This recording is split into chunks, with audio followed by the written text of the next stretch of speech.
Selamat malam semuanya. Perkenalkan, nama lengkap saya Katri Febrina Tasulip. Saya mahasiswa kelas A semester 7, program studi Sosiologi, Fakultas Ilmu Sosial dan Ilmu Politik, Universitas Nusa Cendana Kupang. Dalam video ini, saya akan menjelaskan tentang salah satu bagian kajian dari mata kuliah Sosiologi Terapan, di mana topik yang akan saya bahas dalam video ini yaitu tentang negara digital atau pemerintahan digital, di mana topik ini merupakan salah satu topik yang saat ini sedang marak dibicarakan oleh berbagai macam orang dimanapun itu. Sebab di negara-negara maju, pemerintahan yang seperti ini sudah dilakukan atau sudah diterapkan oleh mereka. Nah, konsep negara digital dapat dipahami juga dengan pemerintahan digital. Jadi negara digital itu sama dengan pemerintahan digital. Di negara-negara maju yang tingkat literasi penduduknya terhadap internet melebihi 75%, berkembang konsep pemerintahan digital sebagai bentuk layanan negara kepada warga negaranya. Pemerintahan digital merupakan pengembangan dari konsep government dengan lebih menitik beratkan pada keikutsertaan masyarakat dalam pengumpulan dan pemanfaatan data. Jadi ini secara tidak langsung kita dapat melihat bahwa prinsip akuntabilitas itu betul-betul dilakukan atau diterapkan dengan baik oleh mereka. Sebab semua urusan pemerintahan juga diketahui oleh masyarakat. Karena apapun itu yang berkaitan dengan urusan pemerintahan disampaikan melalui media pemerintahan digital atau negara digital, di mana pemerintahan digital atau negara digital itu merupakan sebuah platform bagi warganya untuk mengakses informasi dan layanan pemerintah di mana saja, kapan saja, dan dengan perangkat apapun. Jadi pemerintahan digital atau negara digital itu merupakan platform yang diperuntukkan atau dikhususkan bagi warganya, sehingga semua hal yang ada pada negara tersebut, misalkan hari ini pendapatan atau pemasukan berapa, kemudian informasi-informasi terkini ataupun kebijakan-kebijakan atau regulasi yang paling terbaru, semuanya itu ditulis atau semuanya itu dipublish pada platform yang ada, sehingga siapapun dia yang termasuk dalam warga dari negara tersebut bisa mengaksesnya. Dia bisa mengaksesnya dengan mudah, di mana saja, kapan saja, dengan menggunakan apa saja. Dia bisa mengakses, selagi itu terhubung dengan jaringan internet. Dia bisa mengakses semua hal yang berkaitan dengan urusan negaranya, sebab pemerintahnya mempersiapkan semuanya itu melalui platform yang ada yang disebut dengan pemerintahan digital atau negara digital. Nah, beberapa komponen pendukung pemerintahan digital itu ada 7 komponen dari pemerintahan digital. Nah, komponen ini kata lain dari komponen yaitu elemen atau bagian-bagian dari pemerintahan digital. Jadi pemerintahan digital itu dia terdiri atas 7 bagian. Yang pertama yaitu Big Data and Knowledge Management, di mana di dalam bagian ini atau di dalam komponen ini memuat data-data utama atau data-data pusat atau data-data besar yang berkaitan dengan negara tersebut. Kemudian memuat juga serta memuat juga tentang manajemen pengetahuan atau informasi-informasi umum tentang negara tersebut. Misalkan ibu kotanya, luas wilayahnya, jumlah penduduknya, jumlah provinsinya, dan lain sebagainya, yang bisa dikatakanlah sebagai informasi-informasi awal dari negara tersebut. Itu disajikan dalam komponen pertama yang mendukung pemerintahan digital. Komponen yang kedua yaitu cloud computing dan pusat data. Di dalam pemerintahan digital ada memuat pusat-pusat data.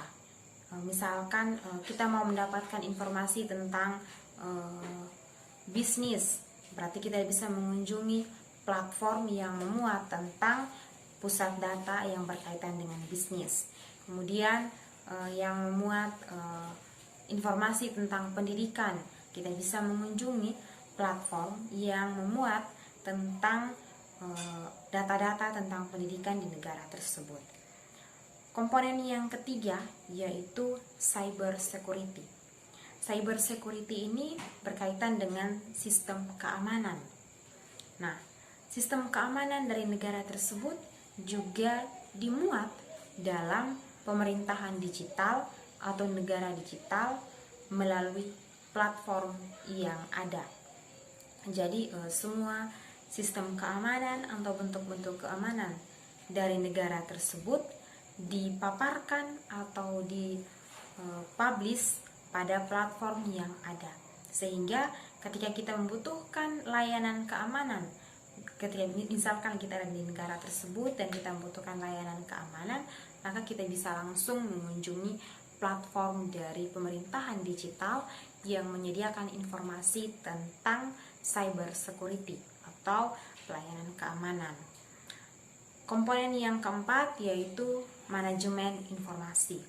Nah, semua informasi yang selalu dan senantiasa disampaikan di negara tersebut, misal informasi apapun itu akan di-manage, kemudian di-publish pada platform yang ada, sehingga orang semua bisa mengetahui, misalkan di provinsi A pada hari ini, pada jam ini sedang terjadi sesuatu.